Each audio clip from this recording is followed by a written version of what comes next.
Hello student. तो जैसे कि हम सबको पता है कि हमारा जो कमिंग सेशन है, मतलब कि जो हमारा सेशन स्टार्ट हुआ है 2023-24, इसके अकॉर्डिंग देखा जाए तो हमारा जो सिलेबस है वो केमिस्ट्री का सिलेबस सीबीएसई ने दे दिया है। उसके अकॉर्डिंग हमारा जो फर्स्ट चैप्टर है वो सॉल्यूशन चैप्टर है। काफ़ी इंपॉर्टेंट चैप्टर है, चाहे वो आप बोर्ड एग्जाम के लिए देखिए, चाहे आप कंपटीशन एग्जाम के लिए देखिए, इसके न्यूमेरिकल्स जरूर एग्जाम में आते हैं। तो मैं आपके लिए सॉल्यूशन चैप्टर्स के वीडियोस लाया हूँ। आज मैं इसका आपको पार्ट 1 एक्सप्लेन करूंगा, नेक्स्ट वीडियो इसका पार्ट 2 होगा। सारे वीडियोस होंगे सीरियल से होंगे, फिर इसके कुछ इंपॉर्टेंट क्वेश्चंस होंगे, कुछ पीवाईक्यू होंगे जो प्रीवियस ईयर में आए हुए हैं। ठीक है बच्चों, तो इस तरीके से हम सॉल्यूशन चैप्टर को स्टार्ट करने चल रहे हैं। अब अगले पर चलते हैं, इसका जो क्या है सॉल्यूशन। देखिए बच्चों, कहते हैं कि सॉल्यूशन होता क्या है। तो सॉल्यूशन को अगर हम डिफाइन करें तो बहुत ही कॉमन सा वर्ड है। हम लोग बहुत मतलब जब से साइंस पढ़ते हैं तो हम सॉल्यूशन वर्ड को काफ़ी अच्छे से जानते हैं। कहते हैं कि it is a homogeneous mixture. Solution का मतलब होता है एक होमोजीनियस मिक्सचर। होमो मीन्स होता है सेम, मतलब कि आप सोल्यूट मिलाइए, सॉल्वेंट मिलाइए और उसकी फाइनल स्टेट एक हो जाए। जैसे अगर आपने क्या किया, आपने शुगर लिया, बहुत ईजी सा एग्जाम्पल है। आपने शुगर को किस में मिलाया, वाटर में। ये क्या तैयार हुआ, ये शुगर सॉल्यूशन तैयार हुआ। अब इसके अंदर क्या है, ना आपको शुगर अलग दिखाई पड़ेगा, ना आपको वाटर, ये दोनों अपनी आइडेंटिटी को लॉस करके यानी एक अलग फॉर्म में तैयार होते हैं। तो इसे कहते हैं सॉल्यूशन। मतलब कि इसने भी अपनी आइडेंटिटी लॉस की, वाटर लिक्विड फॉर्म में था ही, तो इस तरीके से it is a homogeneous mixture. अब जैसे आप खाली ये मत सोचिए कि सॉलिड लिक्विड में ही, लिक्विड लिक्विड में मिक्स हो सकता है, गैस गैस में मिक्स हो सकती है। तो कहने का मतलब है कि it is a homogeneous mixture. बहुत इजी सी डेफिनेशन है, ठीक है। अब क्या कहते हैं कि जो होमोजीनियस मिक्सचर होता है उसे सॉल्यूशन कहते हैं। इसके अंदर जो पार्टिकल साइज होता है वो 10⁻⁻⁹ मीटर, यानी इस डायमीटर से ज़्यादा नहीं होना चाहिए। क्योंकि अगर इस डायमीटर से ज़्यादा हो जाएगा तो पार्टिकल्स अगर विजिबल होने लगेंगे तो अलग अलग सोल्यूट सॉल्वेंट के यानी कंपोनेंट्स के पार्टिकल दिखने लगेंगे, तो इसकी जो होमोजेनिटी है वो लॉस हो जाएगी, फिर ये हेट्रोजीनियस के केस में आ जाएगा। उसके बाद एक पॉइंट और इंपॉर्टेंट इसके बारे में, एक इंट्रोडक्शन है पेज, क्या कहता है कि ऐसा सॉल्यूशन जिसके अंदर सिर्फ दो ही कंपोनेंट हो, ऐसे सॉल्यूशन को हम लोग बाइनरी सॉल्यूशन कहते हैं। जिसके अंदर जैसे क्या लिखा, मैंने यहाँ पे लिखा भी है, और solution containing one solute in a one solve, मतलब एक सॉल्वेंट में एक ही टाइप का अगर सोल्यूट डिसॉल्व किया गया है तो ऐसे सॉल्यूशन को हम लोग बाइनरी सॉल्यूशन कहते हैं। बाइनरी मतलब कि सिर्फ दो कंपोनेंट्स होते हैं, ठीक है बच्चों। उसके बाद अगली लाइन क्या कहती है, सॉल्यूशन इन वाटर। कहते हैं कि अगर आप कभी भी सोल्यूट को वाटर में, जैसे यही है, मतलब ये शुगर किसके अंदर डिसॉल्व की गई, वाटर, तो ऐसे सॉल्यूशन को अगर आप जिसमें सॉल्वेंट की जगह आप वाटर यूज करेंगे तो ऐसे सॉल्यूशन को बच्चों हम लोग एक्वस सॉल्यूशन कहते हैं। तो यहाँ पे हमने कई टर्म सीखे कि सॉल्यूशन एक होमोजीनियस मिक्सचर होता है। सॉल्यूशन में जो पार्टिकल साइज होता है वो 10⁻⁹ मीटर डायमीटर से ज़्यादा नहीं होना चाहिए। कहते हैं कि अगर वही कंपोनेंट है, एक सोल्यूट और एक सॉल्वेंट है, तो ऐसे सॉल्यूशन को बाइनरी सॉल्यूशन कहते हैं। और अगर सॉल्यूशन वाटर में बनाया जाए, मतलब कि जिसके अंदर क्या हो, जो सॉल्वेंट है वो वाटर है, सॉल्वेंट वाटर है, तो ऐसे सॉल्यूशन को हम लोग एक्वस सॉल्यूशन कहते हैं। तो इसका इंट्रोडक्शन था। अब हम लोग चलते हैं इसके नेक्स्ट टॉपिक पे। क्या नेक्स्ट टॉपिक है कि टाइप्स ऑफ सॉल्यूशन। सॉल्यूशन कितने टाइप्स के होते हैं, ठीक है बच्चों। तो टाइप्स ऑफ सॉल्यूशन की अगर हम बात करेंगे, कितने टाइप के सॉल्यूशन होते हैं, तो वहां पर हम लोगों को देखिए, मैंने एक ये टेबल ही एनसीईआरटी की टेबल है और मैंने इसकी कुछ एग्जांपल्स जो हैं वो एनसीईआरटी के हैं, कुछ एग्जांपल्स मैंने और अलग से लिख लिए। देखिए आपको डार्क कलर से दिख रहा है। देखिए अगर सॉल्यूशन के टाइप्स को देखो तो सॉल्वेंट के बेस पर, ये सॉल्वेंट है, सॉल्वेंट के बेस पर देखिए यहाँ पे सॉल्वेंट तीनों केस में गैस है, यहाँ पे सॉल्वेंट तीनों केस में लिक्विड है, सॉल्वेंट तीनों केस में सॉलिड है। तो क्या कहते हैं कि अगर सॉल्वेंट के नेचर पे देखा जाए तो सॉल्यूशन तीन टाइप का होता है, गैसेस सॉल्यूशन, लिक्विड सॉल्यूशन और सॉलिड सॉल्यूशन। अब इसको जरा सा डिफाइन करते हैं और डीप में चलते हैं। कहते हैं अगर सॉल्वेंट गैस है और सोल्यूट भी गैस है, मतलब दोनों गैस है, तो ऐसे सॉल्यूशन को हम लोग गैसेस सॉल्यूशन कहेंगे, यानी फाइनल स्टेट गैस आएगी। जैसे एयर, एयर क्या है, एक मिक्सचर ऑफ गैसेस होता है, तो यहाँ पर सोल्यूट सॉल्वेंट दोनों गैस है, लेकिन फाइनल स्टेट क्या होती है, गैस होती है, ठीक। अगर सॉल्वेंट गैस है और सोल्यूट लिक्विड है, तो अब आप देखिए फाइनल स्टेट तो गैसेस होनी चाहिए क्योंकि ये गैसेस नेचर का सोल्यूशन है। जैसे एग्जांपल क्या है, humidity in air. Humidity means क्या होता है, ह्यूमिडिटी मीन्स होता है वाटर वेपर्स। वाटर की अगर वेपर किसके अंदर प्रेजेंट हो जाए, एयर के अंदर, तो उसे हम लोग क्या कहते हैं, ह्यूमिडिटी कहते हैं। तो ये भी देखिए गैसेस का एग्जांपल है। गैस सॉलिड, अगर सॉलिड सोल्यूट हो, गैस आपका सॉल्वेंट हो, जैसे आयोडीन वेपर इन एयर, तो ये भी गैस। कहने का मतलब था कि अगर सॉल्वेंट आपने गैस लिया है और सोल्यूट में कुछ भी मिलाइए, गैस मिलाई चाहे लिक्विड चाहे सॉलिड, फाइनल स्टेट गैसेस आनी चाहिए। तो ऐसे सोल्यूशन को हम लोग गैसेस सोल्यूशन के नाम से जानते हैं। फिर देखिए नेक्स्ट कैटेगरी आती कैसा, लिक्विड सोल्यूशन। अब आप सॉल्वेंट लिक्विड लीजिए, लिक्विड में आप गैस मिलाओ, फाइनल स्टेट क्या आनी चाहिए, लिक्विड आनी चाहिए। जैसे आपने ऑक्सीजन गैस को पानी में डिसॉल्व किया, जिसकी वजह से क्या होता है, एक्वेटिक एनिमल सर्वाइव करते हैं, तो ऐसे सोल्यूशन को लिक्विड कहते हैं। आप लिक्विड में लिक्विड मिलाइए, फाइनल स्टेट क्या आनी चाहिए, लिक्विड आनी चाहिए। जैसे आपने क्या किया, अल्कोहल को वाटर में डिसॉल्व करो तो वो भी लिक्विड सोल्यूशन होता है। यहाँ पर भी आपने क्या लिया, सॉल्वेंट लिक्विड लिया, सोल्यूट क्या लिया, सॉलिड लिया। अब फाइनल स्टेट कैसी आनी चाहिए, लिक्विड आनी चाहिए। देखिए आप ग्लूकोज सॉलिड होता है, इसको आपने वाटर में डिसॉल्व किया, देखिए फाइनल स्टेट कैसे आ रही, लिक्विड, तो इसे लिक्विड सोल्यूशन कहते हैं।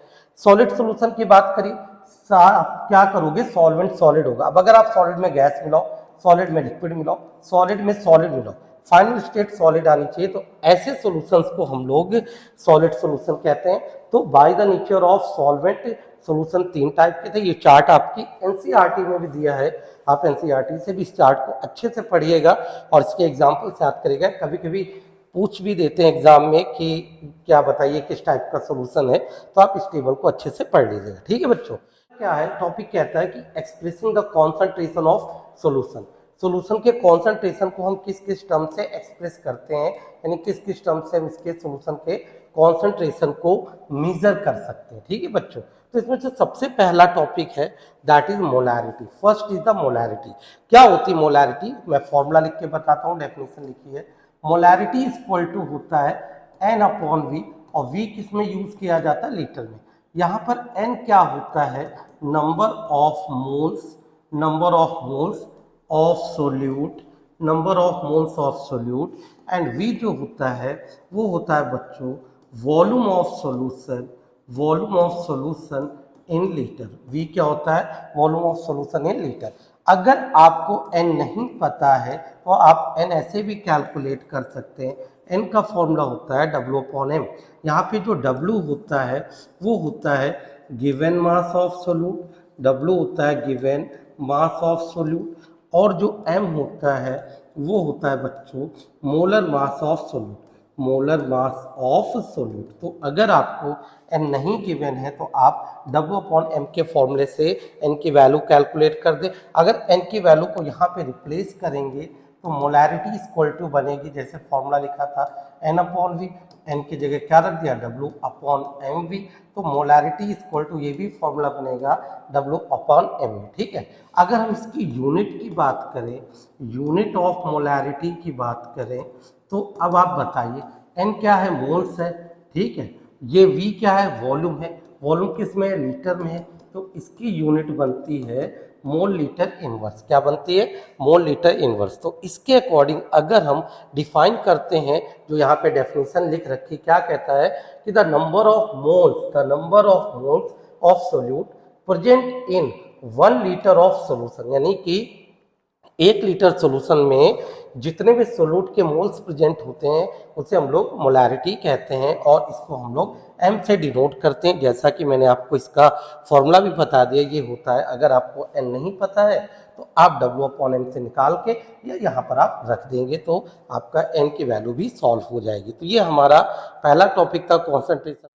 तो देखो बच्चों की, जैसा हम लोगों ने पहले मोलैरिटी पढ़ा, तो अब मोलैरिटी के बाद जो अगला हमारा कॉन्सेंट्रेशन टर्म है दैट इज मोलैरिटी। अगला जो हमारा कॉन्सेंट्रेशन, जो कॉन्सेंट्रेशन फाइंड करने का टर्म है दैट इज कॉल्ड मोलैरिटी। ठीक, हम डायरेक्ट फॉर्मूले से बात करेंगे, फिर डिफाइन आपको हम करेंगे कि जो मोलैरिटी होती है इसको हम लोग जनरली स्मॉल m से डिनोट करते हैं। तो अगर हम मोलैरिटी की बात करें तो इसका फॉर्मूला कहता है कि number of moles of solute present in 1 kg of solvent, यानी कि 1 किलोग्राम सॉल्वेंट में जितने सोल्यूट के मोल्स होते हैं अकॉर्डिंग टू द डेफिनेशन, उसे मोलैरिटी कहते हैं।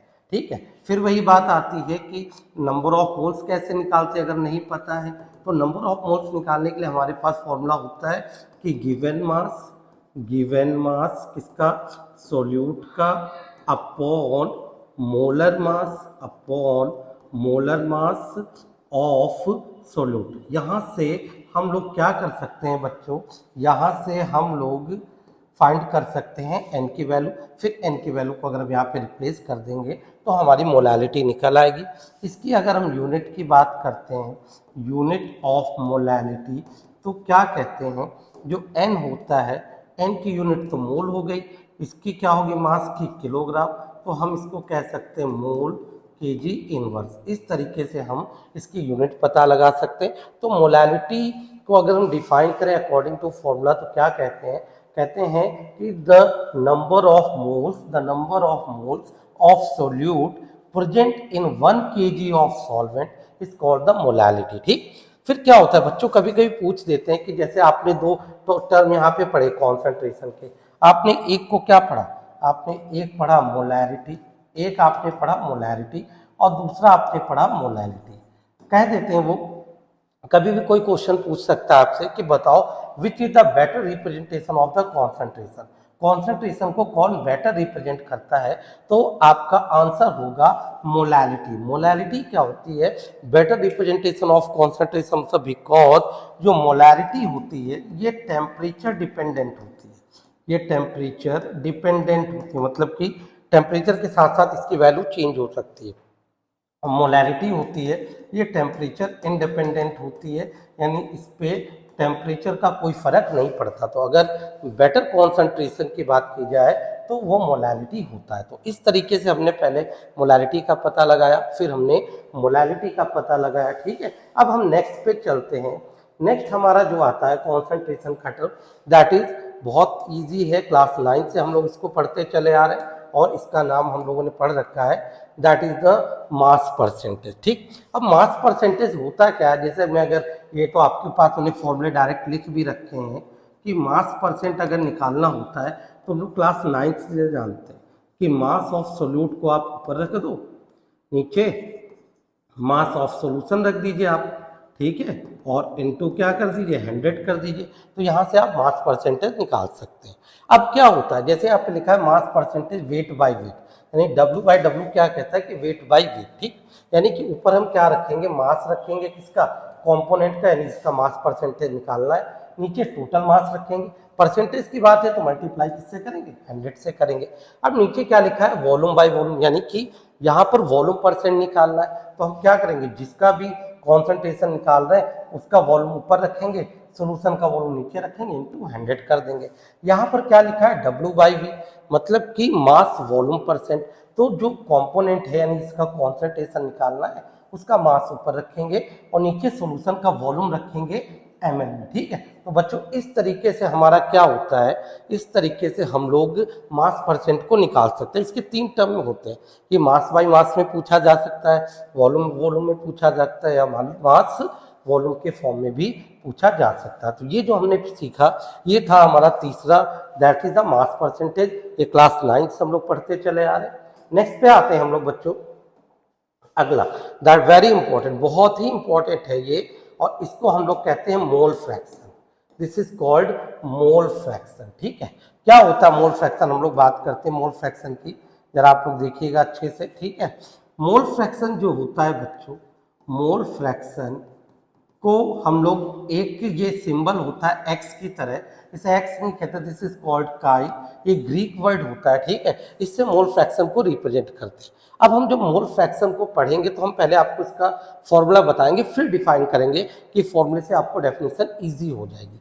कैसे समझते हैं जरा देखिए, हमने क्या किया, एक ये कंटेनर ले लिया। ठीक है, इस कंटेनर में हमने क्या किया बच्चों, 2 कंपोनेंट रखे, एक ए रखा और एक बी रखा।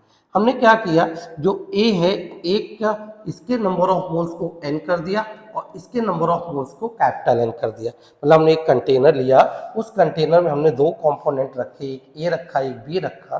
ठीक है, ए के क्या लिया हमने, एन ले रही है मोल स्मॉल एन की फॉर्म में, और बी के मोल्स को हमने कैपिटल एन ले लिया। ठीक है, होता क्या है बच्चों, अगर हमें मोल फ्रैक्शन ए का निकालना, हमसे कहा जाए फाइंड करिए मोल फ्रैक्शन ऑफ ए। तो हम क्या करेंगे ना, हम ऐसे लिखेंगे, ठीक है, मोल फ्रैक्शन ऑफ ए का सिंबल। अब हम क्या करेंगे, जिसका मोल फ्रैक्शन निकालना है उसके मोल्स को ऊपर रखेंगे और नीचे हम लोग क्या कर देंगे, टोटल मोल्स रख देंगे। टोटल मोल्स मतलब जितने भी कंपोनेंट हैं सभी के मोल्स के सम को रख देंगे। अगर हमको इसी तरीके से मोल फ्रैक्शन बी का निकालना है, मोल फ्रैक्शन ऑफ बी, तो हम क्या लिखेंगे, ऐसे लिखेंगे सिंबल उसका, और बी के मोल्स को ऊपर रख देंगे और नीचे टोटल मोल्स रख देंगे, ठीक है। तो जिसका भी मोल फ्रैक्शन निकालना होता है उसके मोल्स को हम लोग कहाँ पे रखते हैं, टॉप पे रखते हैं, और टोटल मोल्स को हम लोग क्या करते हैं, नीचे यानी डिनोमिनेटर में रखते हैं। अब एक चीज़ हमें आप बताइए कि जैसे मैं इसी की बात करूँ कि ये एन है और ये भी एन है, अब आप बताइए ये मोल हुआ और ये सम भी क्या हुआ, मोल हुआ, तो आपको पता है कि ये क्या होगा, सेम यूनिट है, कैंसिल हो जाएगी। और ऐसी कोई भी टर्म जिसकी जो कोई यूनिट ना हो, अब इसकी कोई यूनिट तो है नहीं क्योंकि ये कैंसिल हो गए, ऐसे टर्म्स को हम लोग रेशियो कहते हैं। तो अगर हमें मोल फ्रैक्शन को डिफाइन करना हो तो हम लोग क्या डिफाइन करेंगे, इस फॉर्मूले के अकॉर्डिंग हम लोग कहेंगे it is the ratio of, it is the ratio of moles of particular component, particular component to the total number of moles of all the component, total number of moles of all the component. तो कहने का मतलब है कि ये एक ratio होता है किसके बीच का, the number of moles of particular, मतलब जिसका मोल फ्रैक्शन निकालना है उसके मोल्स, और टू द टोटल मोल्स मतलब कि जितने भी कंपोनेंट प्रेजेंट है सभी के मोल्स का सम, तो उसका ये रेशियो होता है, ठीक है।